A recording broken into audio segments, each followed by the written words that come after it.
Sejam bem-vindos a mais um TV Pet Show. E olha, o programa de hoje está simplesmente incrível. Dá uma olhadinha no que a gente preparou. O Dr. Márcio Vasconcelos fala sobre procedimentos cirúrgicos em animais idosos. E uma entrevista com o Dr. Paulo Cidrão sobre odontologia e a importância de cuidar da saúde bucal dos nossos pets. Tem o repórter Fuinha e tem também Meu Pet é Lindo. Não sai daí, é daqui a pouquinho.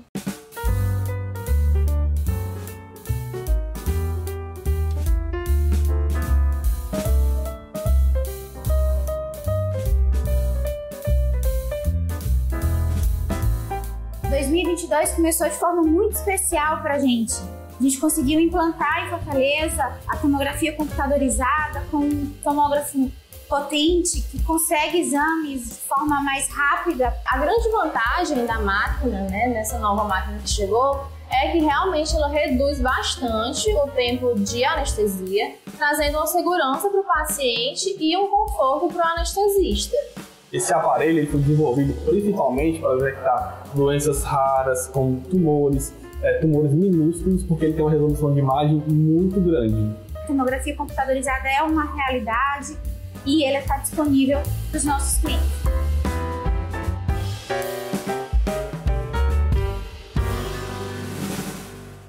Gente, eu estou aqui com o Dr. Márcio Vasconcelos, que é médico veterinário, atua na área de oncologia e cirurgia. Tudo bem, Dr. Márcio? Tudo bem. Olha, é um prazer a gente estar aqui de volta. O Dr. Márcio já esteve com a gente falando sobre oncologia.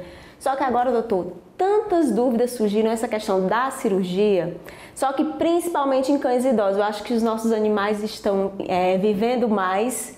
Só que quando chega o momento de realizar uma cirurgia num cão idoso, os tutores tremem. Por que é isso, doutor? Isso é um problema muito sério, realmente. É uma coisa que eu me deparo muito na nossa rotina, até mesmo porque eu trabalho com cirurgia geral e trabalho com cirurgia de pacientes oncológicos, e a grande maioria dos pacientes oncológicos são pacientes idosos. E realmente isso é um cuidado que eles têm muito grande, um temor muito grande. Por quê? Porque muitos desses pacientes são idosos, já são bem velhinhos, vamos dizer assim. E o que acontece? Eles têm muito medo de perder aquele paciente na cirurgia, de ter uma complicação, desse paciente não estar mais ali de uma forma muito rápida, e muitos deles têm esse pavor e acabam muitas vezes protelando cirurgias, que não é bem assim. Eu acho que precisa sim de algumas dicas para a gente acabar com esse temor que as pessoas têm da cirurgia. Doutor, você falou em protelar e me veio essa curiosidade. Já chega o paciente aqui que com muito tempo precisando fazer a cirurgia e não faz por esse medo? Isso prejudica, doutor? Prejudica muito. É muito comum na nossa rotina de cirurgia nós encontrarmos pacientes que às vezes já têm uma enfermidade, e eu digo ortopédica, oncológica ou outras enfermidades, que o pacientezinho já sofre há muito tempo com aquilo e o tutor muitas vezes não fez o tratamento, não, lógico, porque ele não quer fazer. Porque parte daquele tratamento, ou o tratamento em si, envolve a cirurgia. E aí vem aquele temor de, eu posso perder o meu ente querido, meu animalzinho, que é membro da minha família, por causa de uma cirurgia. E prefere muitas vezes protelar esse procedimento. E aí esquece de uma pequena coisinha. Esse paciente pode se arrastar por muito tempo sofrendo, com dores, com problemas que poderiam já ter sido sanados há muito tempo, se ele for, lógico, muito bem planejado para realizar a cirurgia. Então é comum na nossa rotina encontrarmos hoje pacientes com problemas, por exemplo, oncológicos, com neoplasias, com tumores, que os tutores protelam demais, aquele tumor está crescendo, está diminuindo a qualidade de vida do paciente, e o tutor muitas vezes não faz a cirurgia justamente porque tem medo de perdê-lo.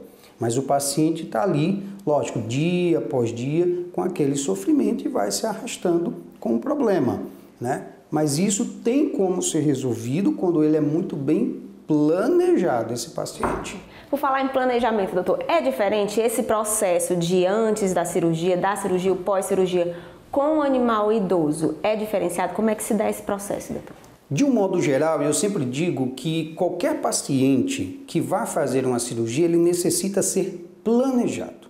Então, nós fizemos a primeira etapa de planejamento pré-cirúrgico, e existe o planejamento cirúrgico. Passado essa fase, que é da cirurgia propriamente dita, quando você realiza ali a sua melhor técnica, dá o seu melhor, na verdade, para resolver a situação daquele paciente, vem a fase do pós-operatório, que é tão importante quanto. Muito importante. Que é tão importante. E aí, nessa fase, eu sempre digo para os tutores...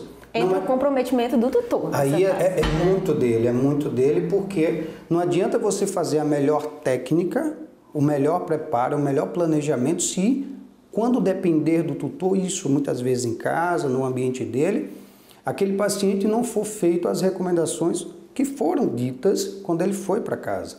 Né? Ou seja, muitas coisas da cirurgia ele pode colocar a perder, inclusive trazer complicações e até risco de vida para aquele paciente quando não segue as orientações e recomendações do cirurgião.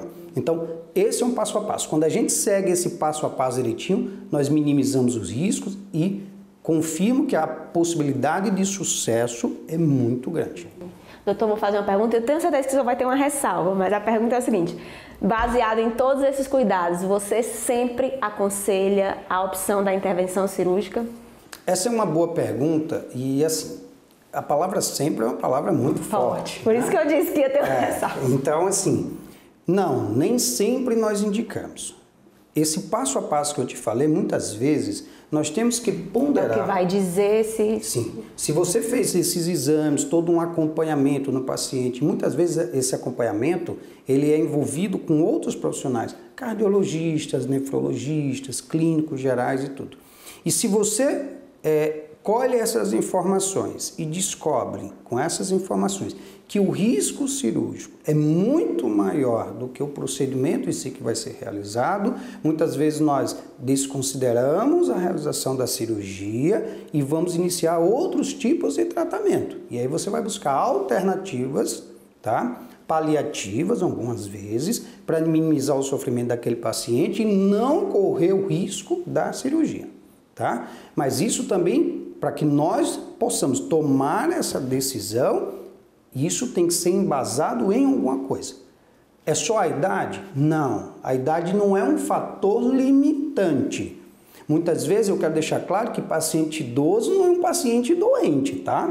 Muitas vezes a gente pega pacientes idosos que se comportam muito bem em cirurgias longas, em anestesias prolongadas, e você pega pacientes jovens que às vezes já tem alguma debilidade, que é muito mais complicado do que aquele paciente idoso que está lá na mesa cirúrgica. Então, assim, contanto que seja planejado. Foi planejado e tiver indícios ou situações que o risco seja muito maior, nós não vamos com esse paciente. Porque, lógico, o objetivo principal é a preservação da vida, né? Então, eu não posso submeter-lo de qualquer forma, em qualquer condições, à cirurgia daquele paciente. Lógico que é um ente querido de alguém que está ali e que deposita toda uma confiança na gente. Então, tem que se levar isso muito a sério.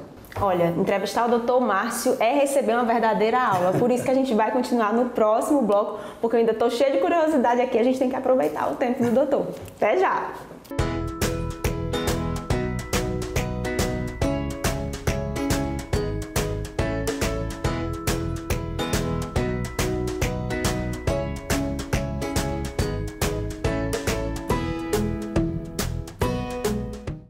De volta, recebendo uma verdadeira aula do Dr. Márcio Vasconcelos. E o assunto de hoje é cirurgia em animais idosos. Aí, continuando, que são tantas curiosidades que eu nem sei se vai dar tempo, doutor.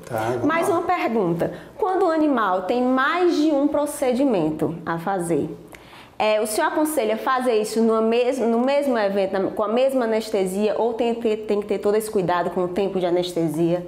Já chegou algum paciente pedindo isso? Já, e vários chegam assim. Como eu disse, como no bloco anterior, os tutores, na verdade, como eles têm muito medo da anestesia, muitas vezes eles dizem assim, olha, doutor, eu vou para a cirurgia, você vai levar meu paciente, meu animalzinho para a cirurgia. O medo da anestesia é tão quanto a de cirurgia? Muito grande. E aí eles dizem, já que eu vai anestesiar e já que vai à cirurgia, vamos fazer isso, mais isso, mais isso, mais isso. Não é assim. É como eu disse na palavra, e a palavra-chave de tudo isso da nossa entrevista é planejamento. Então, muitas vezes, lógico, em algumas situações você tem como resolver o problema principal do paciente, mas um outro problema secundário que envolve cirurgia também.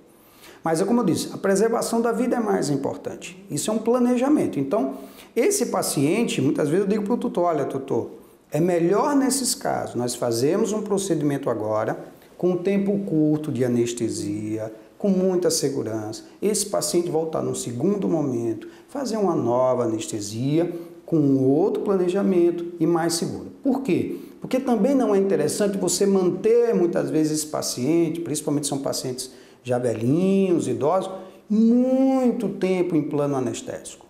É como eu disse, tem que ter um objetivo muito claro essa cirurgia. Então, não é interessante você querer resolver tudo, fazer 2, 3, 4, 5, 6 cirurgias. Eu, particularmente, muitas vezes prefiro cirurgias curtas, com tempos anestésicos curtos, mas em momentos diferentes, do que você ter uma anestesia muito longa, um tempo cirúrgico muito longo, que a gente sabe que as complicações poderão vir muito mais fácil do que eu fazer fracionado. Tá? Então, a minha recomendação, se possível, é muitas vezes fracionar as cirurgias. Não fazer os verdadeiros combos cirúrgicos, isso não. Isso eu normalmente já não recomendo tanto. Doutor, eu sei, olha, um tutor, quando ele vai fazer a cirurgia, já é um medo muito grande. Eu, com esse tempo de TV Pet Show, eu sei, se eu tiver um caso desse, eu saberei para onde levar, porque eu já conheço.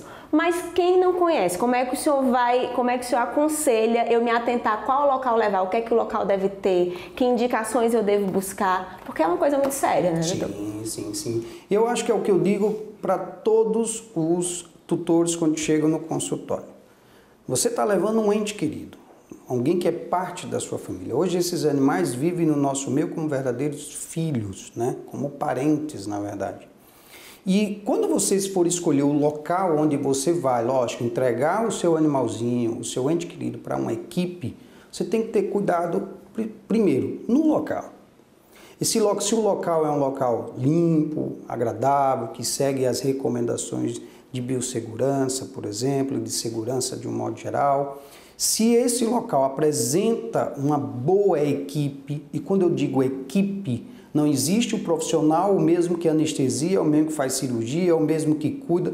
Não, eu acho que equipe é equipe. Você tem que ter o anestesista, você tem que ter o cirurgião, você tem que ter a equipe de apoio. Isso é importante. Uma outra coisa também, e depois da cirurgia, onde meu animal fica, instalações, como é que é a monitoração desse paciente, tudo isso é importante, sabe? A escolha não é só da estrutura, é da equipe, é estrutura e equipe, as duas coisas juntas, aí sim, você pode entregar o seu animalzinho com muita segurança. E digo uma coisa sempre, você tem uma estrutura boa e tem uma equipe boa. Não façam cirurgias até que você tire a sua última dúvida. Eu te fiz uma pergunta aqui antes do ar, se você tivesse uma gatinha de 17 anos, se você faria cirurgia, né? Então isso já dá um temor na gente. Então, vai levar seu animalzinho para a cirurgia? Tire todas as dúvidas. Converse com o anestesista, converse com o cirurgião. Tem esse direito, né, doutor? Tem e deve. Eliminar tudo. Eu sempre digo, hoje mesmo eu estava atendendo e disse para uma cliente, olha, tire suas dúvidas. Só faça a cirurgia quando sua mente, quando seu coração disser, esse é o momento. Eu não tenho dúvida, eu sei o que pode e o que não pode acontecer e de que forma isso vai ser conduzido. Quando você tem tudo isso, fica muito mais fácil, as vibrações, as coisas acontecem de uma maneira muito melhor e com certeza, não tenho dúvida, que vai ser um sucesso essa cirurgia. Eu achei interessante o senhor falar isso porque muitas pessoas chegam para mim e falam que às vezes levam o animal para fazer um procedimento e não conseguem obter informações. E essa questão de tirar a dúvida é direito do tutor, né, doutor? Sim, é um direito dele. Eu acho que a informação ela inicia-se no dia que você vem ao consultório. Depois você traz ali os exames. Você tem que passar para o tutor todo o planejamento do passo a passo que vai ser feito. Então, tirar todas as dúvidas é importante. E quando eu digo tirar tudo, é tudo. É quem vai fazer, quem vai anestesiar, quem é o cirurgião, é quanto... Eu estou dando exemplos. Quanto tempo, onde meu animal fica, como é que ele fica depois, que complicações eu posso ter, o que eu não posso ter, o que é que eu espero daquela cirurgia, como é que vai... Tenta... Algumas pessoas não gostam muito de... Quando a gente fala de algo muito técnico, mas... Tenta colher o máximo de informações, porque lá na frente essas informações serão bem importantes para você. Doutor, a gente gosta muito de falar com os veterinários essa questão da importância de sempre procurar um profissional, um médico veterinário. Nesse caso ainda mais, mas eu gostaria que o senhor falasse dessa questão da importância de não medicar por conta própria, de sempre no primeiro sinal já procurar um profissional, até pela questão da prevenção também. Né? Isso é muito importante, né? Então assim, não existe esse negócio da automedicação em casa, coisas desse tipo. Procure um profissional capacitado, lógico, procure um médico veterinário, se o seu animal tem algum probleminha e assim, ele vai ser a pessoa mais adequada para te orientar. Muitas vezes pode não ser da área dele, mas ele te dá ali caminhos, alguma coisa que te guie melhor na conduta do paciente, te encaminha para colegas, às vezes em determinadas áreas especializadas, mas é isso. Tem algum problema? Não medique o paciente, procure ajuda de um profissional, procure um veterinário. Ele é a pessoa mais certa para ajudar você e ao seu pequeno animalzinho que está lá na sua casa. Pelo menos essa é a minha recomendação. Doutor, mais uma vez, muitíssimo obrigada por todos esses esclarecimentos. Eu espero voltar aqui, com certeza as pessoas vão perguntar mais e o doutor está aqui para explicar tudo dessa maneira, perfeita como ele explicou. Antes de terminar, doutor, fale suas redes sociais para quem quiser acompanhar o seu trabalho.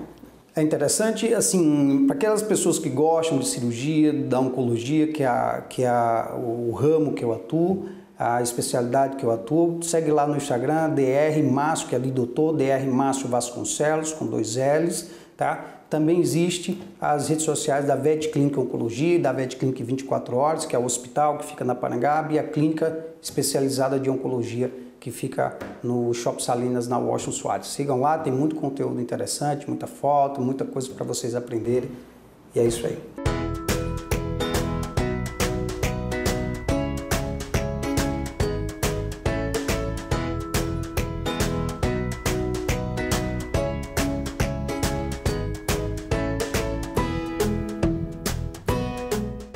Eu estou aqui com o Dr. Paulo Cidrão, médico veterinário que atua na área da odontologia veterinária. Tudo bem, doutor? Tudo jóia. Obrigada por aceitar nosso convite. Eu já tenho uma curiosidade.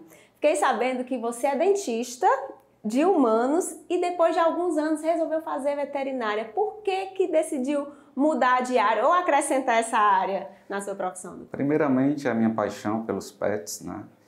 E na intenção realmente de agregar valores, né? Porque a gente sabe que a odontologia humana ela já está aí bem desenvolvida, né? Durante já anos, né? E a odontologia veterinária vem caminhando, né? Então foi aí onde eu realmente vi a oportunidade de conseguir agregar valores, né? Dentro da odontologia veterinária, né? Trazendo o meu conhecimento de 14 anos na área de odontologia humana, né? E aplicar isso aí justamente nos pets, tá? Os quais eles respondem o tratamento tão bem quanto os humanos. Importante o senhor falar dessa questão, porque eu acho que na veterinária ainda falta uma conscientização maior com relação à saúde bucal dos animais, né, doutor? Não é todo mundo que se atenta, eu mesmo não me atentei direito a esse cuidado, né, doutor? Com certeza, né? A saúde começa justamente pela cavidade oral, né? Se eu não tenho saúde na cavidade oral, né, realmente eu vou ficar com comprometimentos sistêmicos, tá? Por quê? Porque justamente o que é que acontece quando a gente não faz o meio de prevenção? Falando um pouquinho agora de prevenção na odontologia, tá? Nos cães e nos gatos, né, os pets, eles precisam realmente da escovação diária, tá? Por quê? Porque é formado justamente uma placa bacteriana, né, devido à alimentação do animal. Essa placa bacteriana ela começa a se formar 24 horas após a alimentação do animal. Uma vez ela não removida, 72 horas após, isso vai mudar para um estágio que a gente chama o tártaro, né? Porque os minerais da saliva vão aderir justamente nessa placa bacteriana, tá? Uma vez que realmente eu estou no estágio de tártaro, a gente não consegue mais remover com a escovação em casa, tá? Aí tem que trazer realmente para o dentista, né, para que ele remova de forma justamente mecânica, né? No caso dos pets, no centro cirúrgico, né? Uma vez que eu não trato, tá? O tártaro, o que é que acontece? Essa minha gengiva, ela começa a ficar bem inflamada, avermelhada, eu começo a ter destruição justamente das estruturas que seguram esse dentinho na boca do animal, tá? E essas bactérias da boca, que nós temos muitas espécies bacterianas na boca, elas começam o quê? A migrar para a corrente sanguínea, né? Onde vai para o coraçãozinho do animal e do coração ele começa a jogar para os demais órgãos, rins, fígado, tá? parte neurológica, então o animal pode começar a desenvolver o quê? Doenças sistêmicas, como doença renal, doença cardíaca, endocardite, meningite, tá? Então daí a importância de a gente realmente se preocupar com a saúde oral dos nossos pets. Eu tô aqui impressionada, porque quer dizer que pela boca eu posso acarretar várias doenças com a minha falta de cuidado com o meu pet, né? Com certeza. Uma vez que a doença periodontal, ela vai ganhando progressão, ela vai ficando cada vez mais agressiva, tá? O animal pode vir até algum dia desenvolver um quadro de sepsis, justamente porque pela migração de bactérias na corrente sanguínea do nosso pet. E às vezes pode ser, eu posso estar enganada, mas às vezes o tutor nem sabe que foi por causa disso, né? Acontece, vê a doença e não sabe que a culpa foi porque não cuidou. Isso. Infelizmente, muitas vezes, né, a gente deixa a doença periodontal por último. A gente aposta em todas as patologias, né? Uma vez que a gente não vê aquela melhorazinha do animal, tá? Mesmo estando naquela cavidade oral destruída, tá? Agora pode ser algum probleminha na boca. Aí vamos lembrar do dentista veterinário, que muitas vezes ele é lembrado por último, né? Então é isso justamente que a gente está aqui hoje, para trabalhar isso mais de forma preventiva, de prevenção. Porque prevenção realmente é o que vai garantir o bem-estar do meu pet, tá? Se eu tenho doença oral, consequentemente o bem-estar do meu animal ele vai ser acarretado. Por quê? O animalzinho ele realmente não vai comer de forma adequada. Muita gente pergunta, por que meu pet está cheio de tártaro na boca, a gengiva sangrando, inflamando, ele está conseguindo comer? Tem uma grande diferença, porque os pets, 90% a 95% da alimentação, eles engolem, eles não mastigam. Se eles precisassem mastigar, como nós humanos, triturar toda a alimentação, eles parariam de comer já logo no início do estágio da doença periodontal, tá? Porque o que é que causa? Quais são as sintomatologias, né?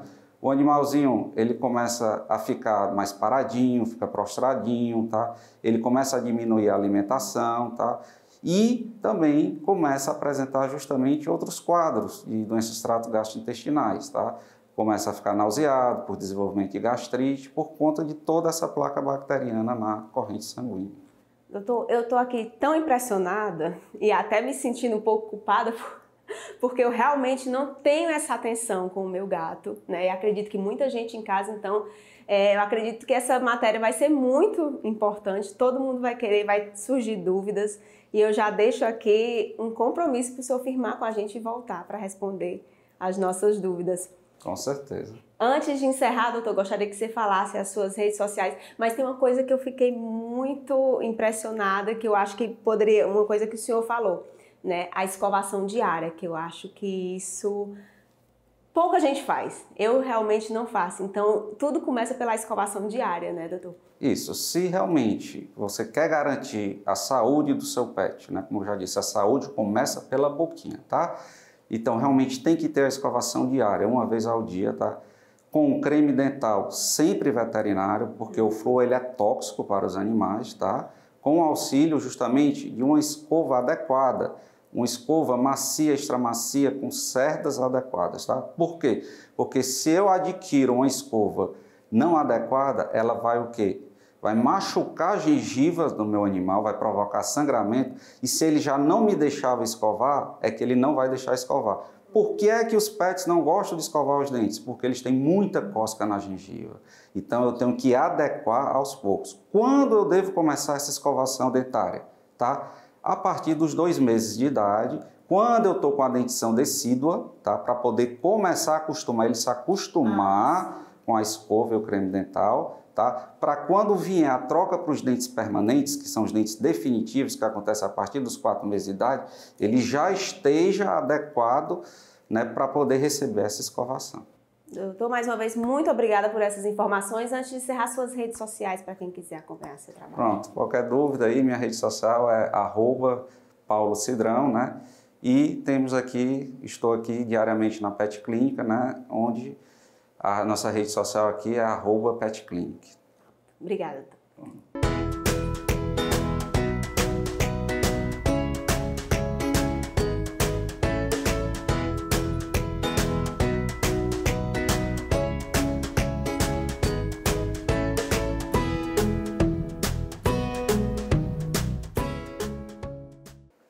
Bom, pessoal, a minha pet dica de hoje, né, é para que vocês realizem a escovação dentária diária dos seus pets amados, tá? Para garantir, assim, justamente a saúde e o bem-estar deles. E agora é a vez dele, o nosso queridíssimo repórter. É com você, Fuinha. Nham, nham, nham, nham, nham. Olá, pessoal, o repórter Fuinha informa. Fucei. E aprendi sobre peixes. Será que eles dormem? Presta atenção! Todos os animais alternam estados de vigília e de repouso. Mas isso não significa que eles durmam de acordo com o conceito humano de dormir ou de sono. Presta atenção! Como não tem pálpebras, peixes não podem fechar os olhos. E seu período de descanso é um estado de imobilidade aparente. Mantém o equilíbrio pelo movimento muito lento das nadadeiras. Algumas espécies descansam deitando sobre o fundo do mar ou do rio. Outras se escondem entre vegetação densa ou em buracos. Nhan. Sem repousar, peixes morreriam de cansaço. Horas. Até o tubarão. Tubarão! É, o tubarão! Nadador incansável tem períodos de repouso. Consulte sempre um veterinário. E lembre, animais pintam o mundo melhor. Fui! E aí, gente, gostaram do programa? Eu não avisei que estava incrível. É uma pena que está acabando, mas não sai daí porque eu ainda vou deixar aquele recadinho básico. Você quer rever uma matéria ou tem uma sugestão? Entre em contato com a gente através das nossas redes sociais. Agora, se você tem em casa um pet que é lindo, faz uma foto ou vídeo com ele e envia aqui no nosso WhatsApp. Chegou agora e perdeu o TV Pet Show aqui na TV?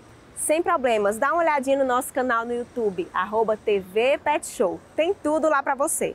Não esquece de se inscrever e ativar o sininho que é para dar aquele apoio. Ou então você pode posicionar a câmera do seu celular aqui no nosso QR Code e vai direto para lá. Eu vou ficando por aqui. Um beijo, até a próxima!